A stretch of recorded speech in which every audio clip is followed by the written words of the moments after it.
आशा करता हूँ आप सभी के जेई मेंस के 2023 अप्रैल सेशन के पेपर बढ़िया गए होंगे।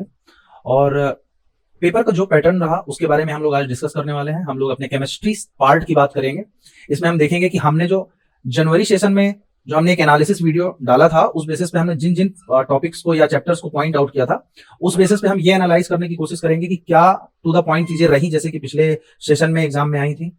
तो इस वाले वीडियो में अभी अप्रैल सेशन में जितने भी केमिस्ट्री के पेपर हुए उसका जो भी पूरा निचोड़ निकला कि कौन कौन से ऐसे चैप्टर्स हैं जो बहुत अच्छे वेटेज में आए, डिफिकल्टी लेवल क्या रहा, किन किन चीजों को हमें ध्यान में रखने की जरूरत है अगर आप कोई आने वाले टाइम पे अगर आप एग्जाम देना चाहते हैं। तो चलिए शुरू करते हैं। केमिस्ट्री में आपको इन टॉपिक्स से ज्यादातर क्वेश्चंस देखने के लिए मिले। ये जो टॉपिक्स आपके सामने दिख रहे हैं टॉपिक से ज्यादातर क्वेश्चन देखने के लिए मिले। एटॉमिक स्ट्रक्चर से हर शिफ्ट में लगभग एक क्वेश्चन आए हुए थे, 2-3 क्वेश्चन आए हुए थे। इक्विलिब्रियम से थे, थर्मोडायनेमिक्स से थे, केमिकल बॉन्डिंग से S block, P block, D and F block, coordination compound, surface chemistry, reagent, biomolecules. अब देखिए जैसे ये रिएजेंट वाला पार्ट है ना, इसे आप ऑर्गेनिक में समझ के चलिएगा, ठीक है ना। ऑर्गेनिक में मतलब पैटर्न कैसा रहा पूछने का, आपको किन किन चीजों पे ध्यान देना है। तो ऑर्गेनिक केमिस्ट्री में आपको कैसे अप्रोच करनी रहेगी, बायोमोलिक्यूल्स जैसे जो चैप्टर्स थे, है ना, केमिस्ट्री इन एवरीडे लाइफ, ठीक है। ये वाला चैप्टर जो था मैंने पिछले एनालिसिस वीडियो में, जनवरी वाले एनालिसिस वीडियो में मैंने बताया था कि केमिस्ट्री इन एवरीडे लाइफ से काफी क्वेश्चंस आए हुए हैं एवरीडे लाइफ में। और मैंने तब ये चीज बताई थी कि बायोमोलिक्यूल्स आपको करके जाना है, ठीक है। वो चैप्टर्स तो आपको छोड़ने ही नहीं है जो चैप्टर्स आप जनरली इग्नोर करके जाते हो। केमिस्ट्री इन एवरीडे लाइफ हो, बायोमोलिक्यूल्स हो, सरफेस केमिस्ट्री हो। तो अभी हम ओवरऑल एनालिसिस में हम देखेंगे कि किस किस तरह से क्वेश्चंस में एग्जाम ने क्वेश्चंस को पकड़े हैं, ठीक है। चलिए देखते हैं। जैसे मोल कॉन्सेप्ट की अगर हम बात करें, मोल कॉन्सेप्ट में बहुत बेसिक क्वेश्चंस आए हुए थे। मतलब मैं कहूंगा कि ये इजी पार्ट था, ये इजी पार्ट था, बहुत ही आसान। आपको सिर्फ 3 टाइप के क्वेश्चंस देखने के लिए मिल रहे थे अभी के पेपर में। आपको कंपाउंड दिया हुआ था जिसमें आपको बताता कि कितने परसेंटेज, लाइक 60% सपोज करिए कार्बन कंटेनिंग कंपाउंड है आपके पास, तो उसे बर्न करने पे कितनी CO2 रिलीज होगी, इस टाइप के क्वेश्चन आए हुए थे। कुछ ऑर्गेनिक कंपाउंड आपको दे देते थे, कुछ जैसे CnH2n, है ना, और H2n+O है, इस टाइप का कुछ तो भी एक आपको जनरल फॉर्मूला बना करके दे देता था ऑर्गेनिक कंपाउंड का। उसके बाद वो पूछता था आपसे कि इसका कंबशन करने में CO2 का वॉल्यूम कभी पूछ लेता, CO2 का वॉल्यूम क्या होगा जो लिबरेट होने वाली गैसेस हैं, CO2 कितनी निकलेगी, इस टाइप की चीजें थी। बहुत बेसिक क्वेश्चन थे, मोल कॉन्सेप्ट से इजी पार्ट रहा, आपको ज्यादा डेप्थ भी पढ़ने की जरूरत नहीं थी, बहुत आसान पार्ट था ये। फंडामेंटल्स क्वेश्चन आए हुए थे, बैलेंसिंग इक्वेशन वाले पार्ट थे। बैलेंसिंग इक्वेशन में भी आपको 2 तरह से चीजें पूछी हुई थी, या तो आपको ऐसे दे देता था A+B गिव्स C+D, आपको ये कंपाउंड्स, रिएक्टेंट और प्रोडक्ट दिए रहते थे, यहाँ पे आपको इनके कोफिशिएंट्स बताने रहते थे। तो बैलेंसिंग इक्वेशन में कोफिशिएंट्स के क्वेश्चंस देखने के लिए मिले, एन फैक्टर के क्वेश्चंस देखने के लिए मिले। और अब ये मोलैरिटी और मोलैलिटी जो कंसंट्रेशन टर्म वाले क्वेश्चंस थे, हम इसको चाहे ये समझ लें ये मोल कॉन्सेप्ट के थे, या मैंने यूं समझ लें कि सॉल्यूशन वाले पार्ट में इनकॉर्पोरेट करके मोल कॉन्सेप्ट का इस्तेमाल करके सॉल्यूशन वाले चैप्टर से भी क्वेश्चंस पूछे हुए थे। कहने का मतलब क्या है, मोल कॉन्सेप्ट के फंडामेंटल्स हमें क्लियर रखने हैं। पूरा पेपर फंडामेंटल बेसिस पे था, राइट। मैंने यहाँ पे आपको जो टाइप बताया ना, यही टाइप हम पढ़ना स्टार्ट करते हैं जब मोल कॉन्सेप्ट पढ़ना स्टार्ट करते हैं। तो कहने का मतलब ऊपर ऊपर से ही क्वेश्चन आए हुए हैं, ज्यादा इन डेप्थ और ज्यादा हार्ड क्वेश्चन नहीं बने हुए हैं। चलिए नेक्स्ट टॉपिक देखते हैं, एटॉमिक स्ट्रक्चर। भाई साहब, जनवरी सेशन की आप बात कर लीजिए चाहे इस सेशन की बात कर लीजिए, इस चैप्टर का वेटेज वाइज और स्कोर करने के लिए जो एक आप चैप्टर्स खोजते हो ना कि किस चैप्टर में स्कोर हो सकता है, ये वो चैप्टर था आपके लिए। क्यों? स्ट्रेट फॉरवर्ड क्वेश्चंस थे, लैंग्वेज भी सिर्फ जितनी भी टफनेस उन्हें करना था उन्होंने लैंग्वेज में की है। लाइक बोर मॉडल का अगर आपसे क्वेश्चन पूछा हुआ है तो बोर रेडियस के जनवरी सेशन में भी क्वेश्चन थे और अप्रैल सेशन में भी क्वेश्चन आए। आप इसको जनरलाइज कर सकते हो अपने फॉर्मूला, लाइक ये रेडियस का फॉर्मूला लगा हुआ है तो ये फॉर्मूले बेस्ड डायरेक्ट क्वेश्चन आए हुए थे। ज्यादा से ज्यादा क्या कर दे रहा था, आपको रेशियो पूछ ले रहा था, यानी second orbit and third orbit का आपको पूछ लेता था कि रेडियस का रेशियो बताइए, है ना। उसमें आपको एटॉमिक नंबर है उसको भी इनकॉर्पोरेट किया, लाइक हाइड्रोजन लाइक स्पीसीज के ऊपर आपसे क्वेश्चंस पूछे हुए हैं। हाइड्रोजन की थर्ड ऑर्बिट का आपको रेडियस बता करके हीलियम की फिफ्थ या थर्ड ऑर्बिट का आपसे पूछा जाएगा। इस टाइप के रेशियो बेस्ड क्वेश्चन आए हुए थे। एनर्जी के ऊपर क्वेश्चन आए हुए थे, डायरेक्ट एनर्जी। देखिए आप ये वाला फॉर्मूला याद रखते हैं, एक आध पेपर में ये भी देखने के लिए मिल सकता है आगे आने वाले टाइम पे। बात समझें आप इस चीज को, क्योंकि अभी क्वेश्चन यहां से बन रहे हैं, कुछ भी इन डेप्थ नहीं जाना है आपको। जितने फंडामेंटल्स हैं, जितने फॉर्मूलाज हैं, ये सब आपके फिंगर टिप में होने चाहिए और उन्हीं की प्रैक्टिस करनी चाहिए। आप देखें इस पूरे पेपर के एनालिसिस में मुझे क्वेश्चंस जो मिले, रेडियस के क्वेश्चन थे, रेशियो के क्वेश्चंस थे, वेलोसिटी ऑफ nth सेल में इलेक्ट्रॉन की जो वेलोसिटी होती है उससे क्वेश्चन आए हुए थे, रेशियो पूछा हुआ था, वेलोसिटी का भी रेशियो पूछा हुआ था, potential energy, kinetic energy and total energy, इनका रेशियो पूछा हुआ था। बात समझ में आ रही? तो ये वाला कॉन्सेप्ट आपको आना चाहिए। फिर डी ब्रोगली वेवलेंथ के क्वेश्चन देखने के लिए मिले थे और इसमें बहुत सारी वैरायटी देने की उन्होंने कोशिश की। कई बार वो इलेक्ट्रॉन की या किसी भी पार्टिकल की काइनेटिक एनर्जी देकर के आपसे वेवलेंथ पूछ रहे हैं, कहीं उन्हें पोटेंशियल और चार्ज देकर के आपसे पूछ रहे हैं, कहीं पे मोमेंटम देकर के पूछ रहे हैं और कहीं डायरेक्ट वो वोल्टेज देकर के पूछ रहे हैं। तो आपको ये सारे टाइप्स पता होने चाहिए। तो डी ब्रॉगली वेवलेंथ से क्वेश्चन आए इस बार के पेपर में। अप्रैल सेशन में आपको स्पेक्ट्रल सीरीज से क्वेश्चंस देखने के मिले, जो लेमन, बामर, पास्चन, फुंड, ये जो आपकी एक स्पेक्ट्रल सीरीज होती है उससे क्वेश्चन आए हुए थे। नंबर ऑफ स्पेक्ट्रल लाइंस के क्वेश्चंस थे कि कितने नंबर ऑफ स्पेक्ट्रल लाइंस होंगे बामर सीरीज में, कितनी होंगी, अगर n इक्वल टू 5 से n इक्वल टू 1 आए तो कितने number of lines spectral lines produce होंगी। इस टाइप के क्वेश्चंस आपसे पूछे हुए थे। कहने का मतलब मुझे जो समझ में आया पेपर का एनालिसिस देख करके, फॉर्मूला बेस्ड क्वेश्चन है। अगर आपसे फॉर्मूला नहीं आता है, आपको फंडामेंटल्स क्लियर नहीं है, तो फिर आपको स्कोर करने में प्रॉब्लम होगी। कुछ एक्स्ट्रा ऑर्डिनरी करने की जरूरत नहीं थी। कैलकुलेटिव पार्ट भी बहुत कम आया, ऐसा कुछ भी हाई फाई कैलकुलेशन वाला पार्ट भी नहीं आया था। तो देखो भाई, एटॉमिक स्ट्रक्चर का आप एनालिसिस देखें, आपको समझ में आएगा। देखिए, ये बताने का उद्देश्य ये है कि आपको एटॉमिक स्ट्रक्चर चैप्टर बहुत बड़ा है, अगर आपको भी समझना है कि और क्या सबसे ज्यादा इंपॉर्टेंट है, तो ये जो चीजें पूछी गई हैं इन्हें आप समझ सकते हो कि इनका अच्छा खासा वेटेज रहा, तो ये एक अच्छा खासा इंपॉर्टेंस कैरी करते हैं, राइट।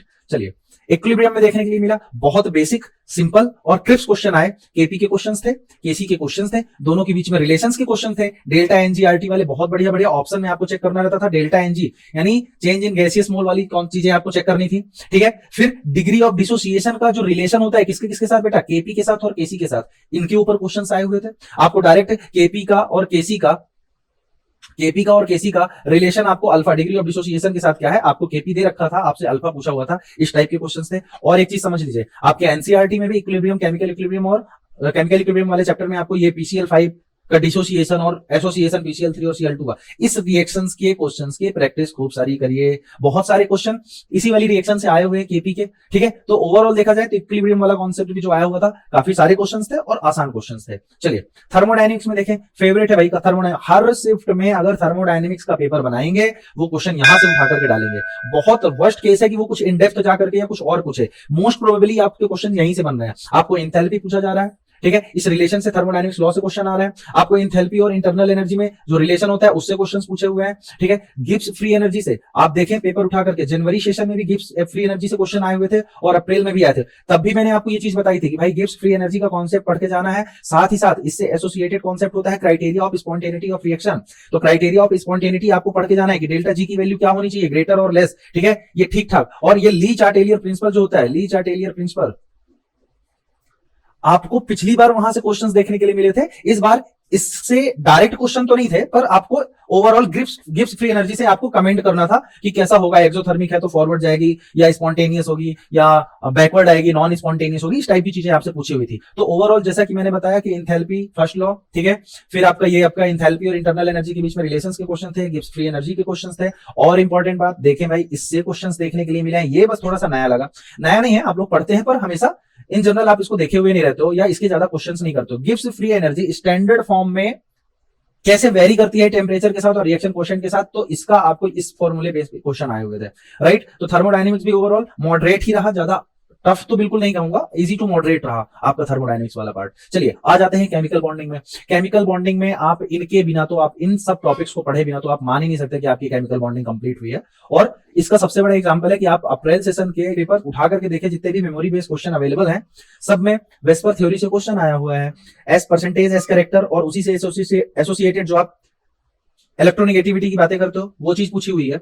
बॉन्ड लेंथ के बारे में कंपैरेटिव स्टडी करना था आपको, ऑप्शन देख करके बॉन्ड लेंथ इंक्रीजिंग डिक्रीजिंग बताने के क्वेश्चंस थे।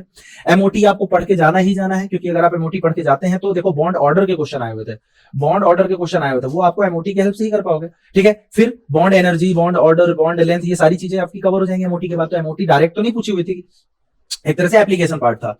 फिर इसमें आपको सॉलिबिलिटी वाले जो ट्रेंड होता है सॉलिबिलिटी में, भाई इंक्रीजिंग डिक्रीजिंग कैसा क्या एनायन होना चाहिए, क्या डिफरेंस होना चाहिए, तो उस बेसिस पे क्वेश्चंस आए हुए थे, राइट। आप सॉलिबिलिटी वाले पार्ट को एस ब्लॉक में भी डाल सकते हो, आप ऐसा सोच सकते हो कि वहां से क्वेश्चंस है, या आप केमिकल बॉन्डिंग में से लेकर के चले, पर ओवरऑल जो क्वेश्चंस बने भाई यहां से आपके क्वेश्चंस बने। वेस्पर थ्योरी में मैं अंदर जाकर के आपको नहीं बता रहा कि उन्होंने हाइब्रिडाइजेशन पूछी हुई थी, शेप पूछा हुआ था, ज्योमेट्री पूछी हुई थी, ये आप समझते हैं जब हम पढ़ते हैं वेस्पर थ्योरी तो ये सारी चीजें पढ़ते हैं। तो ओवरऑल केमिकल बॉन्डिंग में इन टॉपिक से आपको क्वेश्चंस देखने के लिए मिले थे। चलिए हाँ, लेवल की अगर हम बात कर लिया जाए, लेवल बेटा इजी से मॉडरेट ही रहा, मॉडरेट भी बोलना गलत है, काफी इजी, बहुत अरे सीधा सीधा पूछा हुआ था, O2 प्लस, O2 माइनस, इनमें बॉन्ड ऑर्डर कंपेयर करना है, बहुत आसान से आ जाने वाले क्वेश्चंस थे, इसमें कोई ऐसा टफ वाला पार्ट नहीं आया हुआ था। चलिए एस ब्लॉक एलिमेंट्स, मैंने जब जनवरी का आप लोगों को एनालिसिस करवाया था और आप लोगों को ये बताया था कि हमें किन टॉपिक्स में और किन सोर्सेस में फोकस करने की जरूरत है अगर आप अप्रैल वाले सेशन में अपने मार्क्स को इंप्रूव करना चाहते हो। मैंने विथ एग्जांपल्स और विथ क्वेश्चन उस वाले सेशन में बताया था कि आपको एनसीईआरटी बुक इनऑर्गेनिक के लिए, बेटा किसके लिए, इनऑर्गेनिक के लिए एनसीईआरटी बुक एकदम एकदम ब्रह्मास्त्र का काम कर रही है भाई। आप इनऑर्गेनिक के लिए अगर एनसीईआरटी करके जाते हो, आपको लगभग मान लीजिए 90% क्वेश्चन आपको वहीं से देखने के लिए मिल रहे हैं। और फिर इस बार का भी पैटर्न बिल्कुल वैसा ही रहा।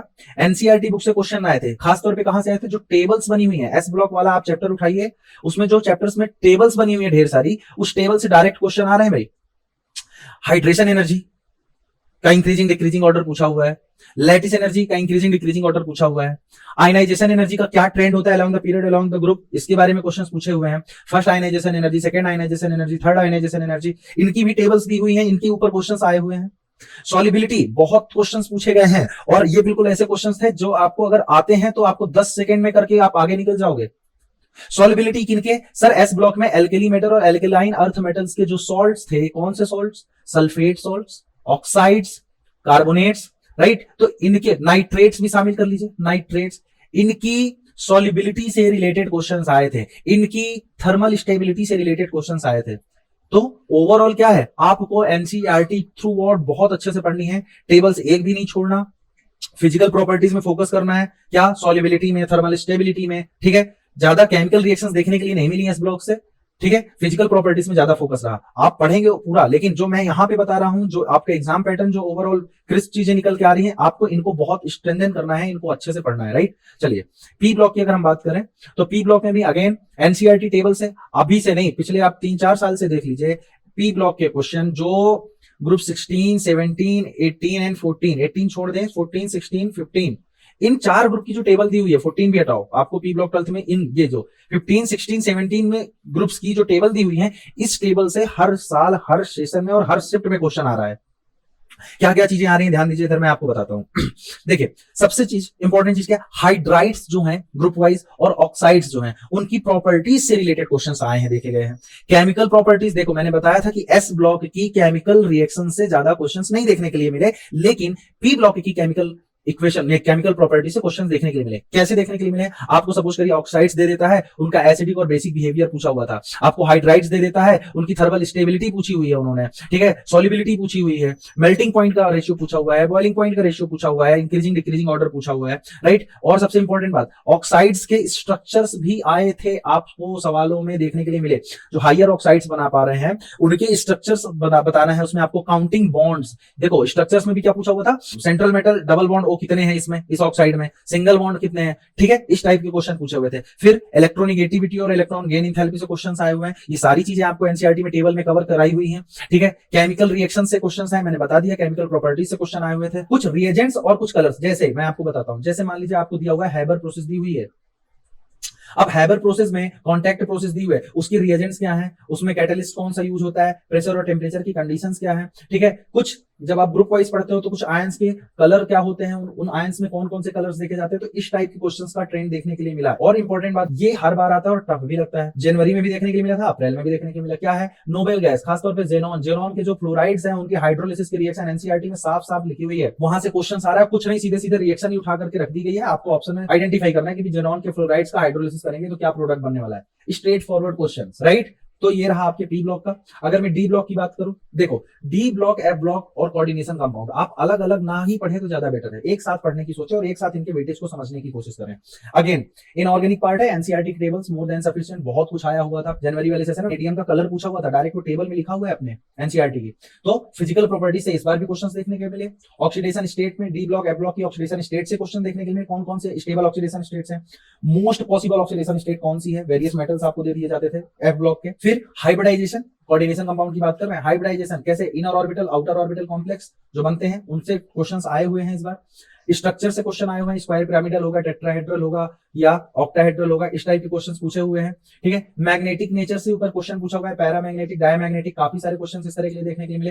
कलर्स, अगेन ये एक ऐसा पार्ट था जहां से क्वेश्चंस आए हैं और बहुत कम बच्चों से बने हैं। आयंस के कलर्स पूछे हुए हैं, ठीक है ना। अभी तक ये पूछता था कि कलर्ड होगा या विदाउट कलर होगा ना, तो उसमें तो आप अनपेयर्ड इलेक्ट्रॉन काउंट करके देख लेते थे, लेकिन अभी ना कलर पूछ रहा है, वेनेडियम 3+ का क्या कलर होगा, राइट? इस टाइप की चीजें पूछी हुई है आपसे। ये दोनों चीजों के क्वेश्चंस भी देखने के लिए मिले। क्या KMnO4 और K2Cr2 potassium dichromate and potassium permanganate की रिएक्शन, और रिएक्शन वो भी कैसी, एसिडिक मीडियम में क्या रिएक्शन है, बेसिक मीडियम में क्या रिएक्शन है, न्यूट्रल मीडियम में क्या रिएक्शन है। और यहीं से आपसे पूछा हुआ था कोफिशिएंट, आपको रिएक्शन दी हुई थी और यहीं से पूछा हुआ था एक्स वाई के फॉर्म में एक्स वाई जेड करके कोफिशिएंट्स लिख दिया था, पूछा था X plus Y plus Z क्या होगा। इस टाइप के क्वेश्चंस आए हैं numerical base, right?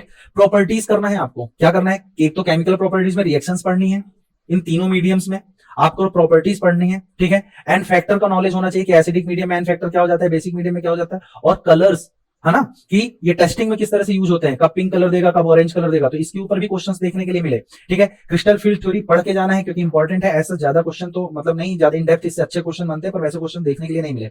Yes, ordination number से क्वेश्चन थे, आइसोमरिज्म से क्वेश्चन थे, चिलेट फॉर्मेशन से क्वेश्चन थे, और सिनर्जिक इफेक्ट कार्बोनाइल कंपाउंड जो CO कार्बन मोनोऑक्साइड वाले जो कॉम्प्लेक्स कंपाउंड बनते हैं उनसे क्वेश्चन पूछे हुए थे। तो ये पूरा आपके सामने ओवरऑल एनालिसिस है D एंड F ब्लॉक का और कोऑर्डिनेशन कंपाउंड का। चलिए, सरफेस केमिस्ट्री देखो, जो ऐसे थ्योरेटिकल चैप्टर्स है ना, मेटलर्जी, सरफेस केमिस्ट्री, है ना, chemistry in everyday life, environmental chemistry, biomolecules, इनसे डायरेक्ट थ्योरी बेस्ड क्वेश्चन आता है। अगर आपको याद होगा तो आप इन्हें सही कर पाओगे, अगर याद नहीं होगा तो गलत। अगेन ये एक टेबल दी हुई है, साफ साफ क्वेश्चंस देखने के लिए मिले हैं भाई। Enzymes, source of enzymes and enzymatic जितना रिएक्शंस होता है, क्या क्या कन्वर्जन होता है, इसका आपको बुक में टेबल मिल जाएगी, वहां से क्वेश्चन आया हुआ था। यहाँ पे तो मैंने फॉर एग्जांपल लिख दिया, जैसे कि माल्टेस है, ईस्ट से प्राप्त होता है ना, माल्टोस को, ये एंजाइम माल्टोस को किसमें कन्वर्ट कर देता है, ग्लूकोज में। तो इस टाइप की चीज है। तो मैं कहूंगा कि जितने थ्योरी वाले चैप्टर्स है उनकी एनसीईआरटी को अगेन एंड अगेन पढ़ें, राइट? चलिए, रिएजेंट से मैं आपको शॉर्ट एंड स्वीट बता रहा हूं, आप जितने भी पेपर हुए सब में आपको जो रिएक्शन दी हुई थी, सारी रिएक्शन आपकी एनसीईआरटी से थी,